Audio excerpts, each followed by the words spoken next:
Diariamente. Hemos invitado a Monseñor Luis Cabrera para analizar este texto legal que ya ha sido aprobado en primera instancia en la Asamblea para la interrupción voluntaria del embarazo en casos de violación. Como todos sabemos, el antecedente es el pronunciamiento de la Corte Constitucional que amplió la posibilidad de que una mujer solicite un aborto terapéutico en casos de violación, que cualquier mujer. Antes la norma solo circunscribía esa circunstancia a una mujer que padezca algún tipo de discapacidad mental. ¿Cómo le va, monseñor? Buen día, espero se encuentre bien y bienvenido a Contrapunto.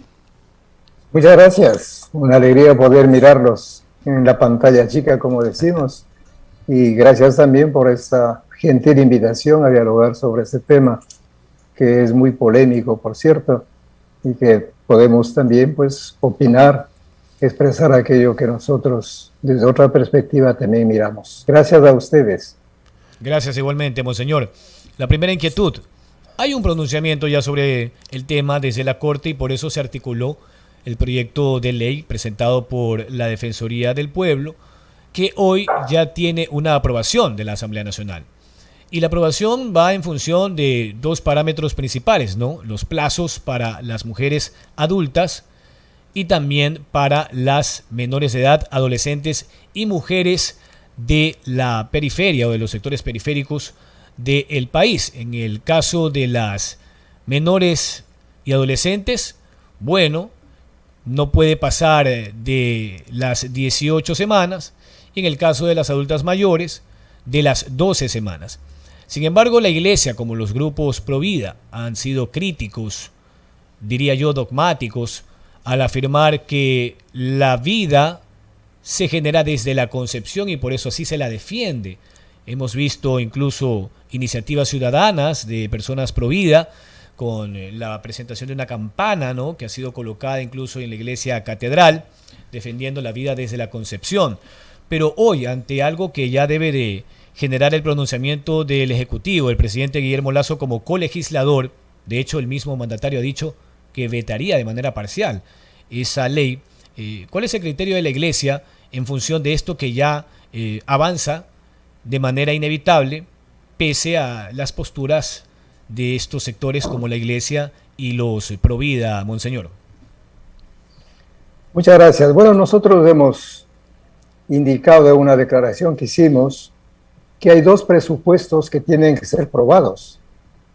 El primer presupuesto, desde el punto de vista jurídico, es que el aborto sea un derecho. Y de hecho esta ley parte del supuesto de que es un derecho. Imagínense, eso repite 29 veces.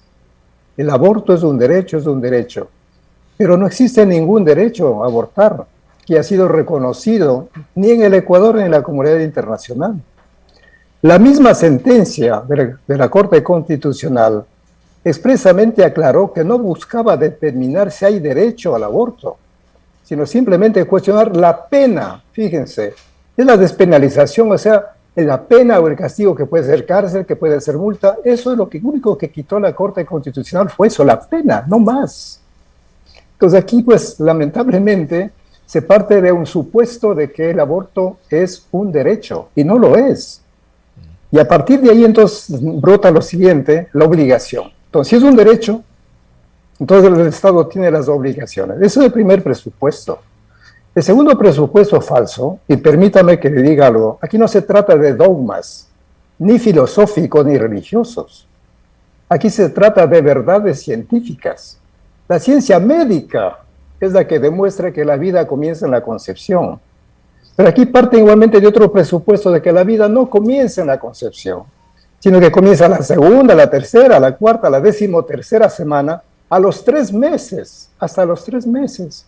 Y en otros casos, pues ya de niños y adolescentes a los 4 meses y medio. Entonces yo, perdón, con todo el respeto y cariño que se merecen, aquí no se trata de dogmas, de posiciones fundamentalistas, anacrónicas, conservadoras, como se dice. No, no se trata de eso. Aquí es cuestión científica. Aquí que hablen los genetistas, que hablen las personas que saben de biología molecular, que hablen las personas que siguen a la embriología. Entonces yo creo que sí es importante clarificar eso.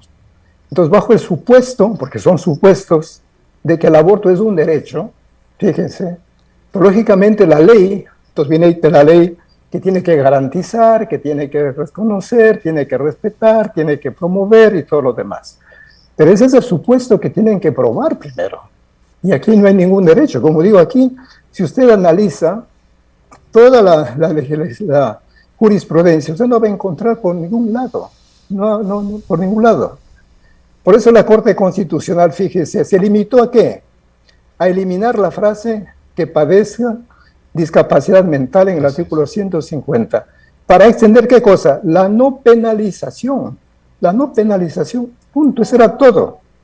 Entonces así yo respondería a sus dos cuestionamientos sobre la temporalidad. Igualmente, pues fíjese, aunque legalmente puedan abortar hasta la 12ª o 18ª, en fin, pues científicamente en todo aborto, en cualquier fase, muere un ser humano.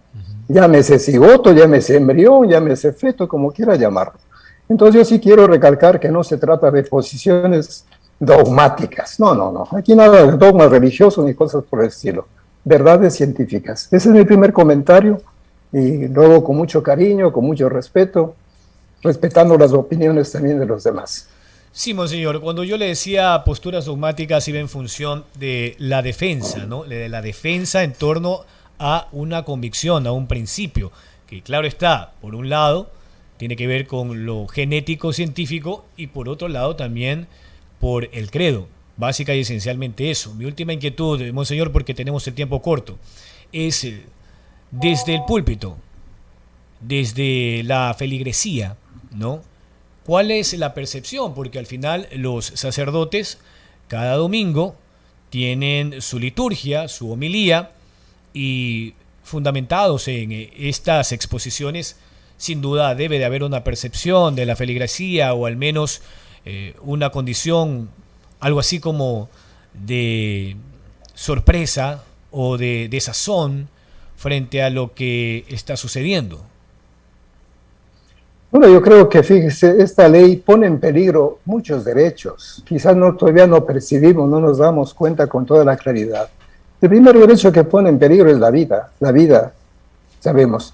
Pero también hay otros derechos fundamentales, desde la objeción de conciencia, fíjese usted, que es un derecho fundamental. Ese sí es un derecho, a que las personas podamos vivir de acuerdo con nuestras convicciones, llámense filosóficas, éticas, espirituales, y que nadie puede atentar contra ese derecho. Sin embargo, esta ley prácticamente, fíjese usted, obliga, inclusive ahí sí imponiendo penas. Fíjese, dice, de tal manera que aquí están las penas. Dice, todo aquel que no realice un aborto puede tener una pena hasta 20 salarios básicos unificados, que son $8.500, en el artículo 61. Entonces se limita el derecho a la objeción de conciencia. Y es curioso, fíjese, esta misma ley también va contra el derecho de los padres de familia, porque ahora ya la niña, la adolescente, puede tomar decisiones de abortar sin consultar, porque se dice que es una persona autónoma, libre, consciente y todo lo demás. O sea, hay muchos derechos que están lógicamente en peligro. Pero refiriéndome a su pregunta, pues nosotros como iglesia seguiremos trabajando por los derechos humanos. Es curioso, fíjense, aunque del otro lado nos llaman antiderechos, porque ellos piensan que el aborto es un derecho. Digo, no, aquí no es nada de antiderechos. Al menos históricamente sabemos que toda la declaración de los derechos humanos nació en un ambiente de fe de los cristianos. Es curiosísimo, pero se olvidan esos contextos históricos y sin más se comienza a atacar a la iglesia. Entonces, en conclusión, por el tiempo que usted ha manifestado, nosotros como iglesia seguiremos trabajando porque se respeten todos los derechos humanos y especialmente de los más vulnerables, de las personas más débiles, de los que están en la periferia. Y aquí pues son los niños que lamentablemente no tienen voz como para protestar y defender sus derechos. Lo haremos en ese sentido. Así es que mi invitación es a profundizar esta ley, ahora sí yo digo sin posiciones extremistas, sino analizar con mucha objetividad, de tal manera que veamos cuáles son las consecuencias, los alcances de esta ley. Yo concluyo con eso, fíjese, la misma promoción del Estado aparece ya, promover el aborto. Y aquí está, fíjense, le voy a leer para que vea que no me estoy inventando nada. El artículo 54D, que dice, el proyecto ordena, fíjese, ordena al Estado articular las acciones de promoción del derecho de interrumpir el embarazo por violación, el derecho. Después dice, dispone, se realizarán acciones de promoción para eliminar progresivamente los patrones sociales y más cosas. Y encarga a los profesores en escuelas y colegios promover la garantía de los derechos de abortar. O sea, la situación es más complicada de lo que nos imaginamos. En todo caso, gracias a ustedes por esta oportunidad y la invitación es a leer, a releer y realmente esa ley y a ver cuáles son las consecuencias que pueden tener en la vida familiar y social. Muchísimas gracias. Monseñor. Gracias. Continúa Edison Casañas. Monseñor, pero también hay otra oportunidad en cuanto a la decisión que pueda tomar el señor presidente Guillermo Lasso, que también es provida. Él también dice que la vida empieza en la concepción. Hay que esperar esta decisión política de parte del presidente. Bueno, digamos, es su derecho también, ¿no? Ahí sí es su derecho como ejecutivo. Pero fíjense, ya que tocó ese tema, es curiosísimo cómo en la disposición transitoria primera, de una manera inconstitucional, esta ley obliga al presidente de la República a elaborar el reglamento de ley en conjunto con la Defensoría del Pueblo, desconociendo que la potestad reglamentaria corresponde exclusivamente a la función ejecutiva, según el artículo 147.13 de la Constitución.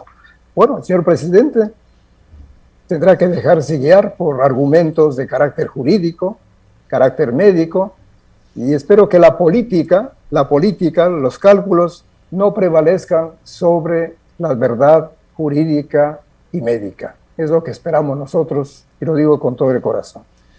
Monseñor, también no será alguna, y esto no es una cosa que se lo puedo refregar a usted, con todo respeto le pregunto, la evangelización, obviamente, del pueblo católico que somos en su mayoría, como que estamos perdiendo ahí la fuerza, estamos perdiendo una situación porque los valores, los antivalores, hay una situación inmoral, amoral que vive el país por el tema de la corrupción, la ambición desmedida por el dinero. Eso como que estamos perdiendo el temor de Dios. Bueno, ese es un gran desafío que tenemos nosotros justamente cuando se presentó la campana. El Papa Francisco recordaba que tenemos que anunciar el evangelio de la vida, el evangelio del amor, despertar la conciencia. Es cierto, tenemos que reconocer, quizás nos hace falta mucho en el campo de la formación. Por eso nosotros hemos dicho, tenemos que redoblar, triplicar todos los esfuerzos para que las personas puedan ser formados en todos los campos, en el campo científico, en el campo ético, en el campo espiritual, lógicamente, y siempre guiados por la verdad. Lo que pasa es que, fíjense también aquí, la verdad misma ha sido tan cuestionada, ¿no? Que no existe la verdad es tan relativa, cada uno tiene su verdad. Entonces estas ideas han ido pues como, ¿qué le digo? Apareciéndose, desarrollándose, difundiéndose, y nos quedamos ahí. Y la situación es así. Hay que pensar en estas verdades que hablo de carácter médico, que tenemos que profundizar, verdades de carácter ético, también hay verdades espirituales, verdades filosóficas. Entonces la verdad es mucho más amplia de lo que nos imaginamos. Nuestro compromiso será siempre trabajar por la verdad, inclusive la misma justicia, fíjense, si no parte de la verdad, puede cometer grandes injusticias. Perdóneme que repita la palabra. Por eso que los jueces, antes de decretar alguna sentencia, tienen que investigar. Pero fíjense aquí vivo en este tema de la violación. Simplemente se acepta la versión de la mujer y no más, sin ninguna denuncia ni cosas por el estilo. Entonces al final las personas quedan, pues la mujer queda abandonada, desprotegida. Pero volviendo al tema de la evangelización, tiene usted toda la razón, y yo creo que es hora de seguir trabajando para que las personas nos formemos, nos preparemos de la mejor manera y seamos capaces de tomar decisiones, porque nosotros no se trata de lavar el cerebro, lavar la conciencia, no, dar razones para que las personas, repito, con toda libertad, tomen las mejores decisiones. Esa evangelización también empieza en casa, Monseñor, ahí como que también los padres nos estamos quedando y hay una alienación de pronto de parte de la televisión, lo digo, yo personalmente pienso eso, cuando hay programas de farándula, situaciones así como que nos desvían de esa parte moral que debemos obviamente también cuidarnos. Sí, es verdad, usted recuerda pues los tres grandes campos, los centros de formación que teníamos nosotros, la familia. Es en la familia donde hemos aprendido los valores éticos, los valores espirituales, los valores sociales, la familia. Después, pues lógicamente la escuela, el colegio donde aprendíamos. Y también la parroquia, la iglesia eran lugares. Pero esos centros como que han ido perdiendo puesto, han sido desplazados por lo que usted acaba de decir, ¿no? Por las redes sociales, por los medios de comunicación. Y aquí la gran responsabilidad, perdónenme que les devuelva la pelotita, como decimos, de los medios de comunicación, de formar la conciencia, de formar la vida de las personas. Pero ya en el campo religioso es cierto. Miren, los padres de familia, por una razón u otra, por el trabajo a veces, ¿no? Por la vida estresante que se tiene, no tienen el tiempo para hablarles pues, de estos valores espirituales. Yo tengo que reconocer, fíjese, hay niños, hay jóvenes de 12, 13, 14 años que a veces ya llegan a la parroquia y uno les pregunta, ¿qué sabe de Jesús? No saben nada. ¿Saben orar? No saben nada. Y no vamos a echar la culpa aquí, sino quizás del ritmo de vida que llevamos, ¿no? Por eso la necesidad también de replantearnos muchas cosas, de tal forma que la familia, el hogar, los padres sigan siendo los primeros educadores de sus hijos, los primeros educadores, y que no sea pues ni siquiera la parroquia, fíjese, ni siquiera el Estado o los medios de comunicación. Entonces hay que devolverles su rol protagónico de educadores, ¿no? Y dentro de los educadores la mujer es clave, es fundamental. La mujer siempre ha sido la que ha creado cultura, transmitido cultura, la que ha formado a sus hijos. Pero ahora también pues es muy poco el tiempo que una madre de familia puede dedicar a sus hijos. Sobre educación, ¿a qué se ha confiado? A la televisión, a las redes sociales, al iPad y todo lo demás, a toda esa tecnología, ¿no? A mí me asusta, por ejemplo, le digo honradamente, cuando para que los niños no lloren, los papás le dan el celular. Y claro, y el niño está feliz de la vida. Esos son los nuevos maestros, los nuevos modelos a través de los cuales pues están destruyendo nuestra manera de pensar, analítica, crítica, una mentalidad que es capaz de tomar distancia y lógicamente saber lo que queremos en la vida y decidir. Ahora que la radio se ve tan bien, pero sin duda alguna la radio sigue siendo sanita. Usted tiene un programa de radio, monseñor. Bueno, nosotros teníamos Radio Santiago, pero tengo que reconocer también, yo creo que en ese sentido yo felicito a ustedes porque la radio sigue siendo uno de los medios privilegiados para llegar a cientos de miles de personas. Y yo sí creo que también nosotros como iglesia tenemos que revalorar nuevamente esos medios, comenzando por la radio. Es verdad, alguien me decía, la televisión llega a ciertos sectores, pero la radio es capaz de traspasar muchas fronteras, muchos horizontes y llegar a las personas. Por eso les felicito y me planteo también como un reto para tratar de, a través de la radio, pues compartir. No se trata de imponer aquí absolutamente nada a nadie, pero sí abrir espacios de diálogo, de encuentro y juntos ir descubriendo esa verdad que está presente ahí. Gracias por esta motivación y ese desafío también que usted me acaba de plantear. Bien, agradecemos la comparecencia de Monseñor Luis Cabrera, arzobispo de Guayaquil. Ha hecho la exposición de motivos en torno a esta ley que ha sido aprobada en primera instancia por la Asamblea para la interrupción voluntaria del embarazo en casos de violación. Gracias, Monseñor, que tenga un excelente lunes. Muchas gracias a ustedes y muchas bendiciones. Igualmente.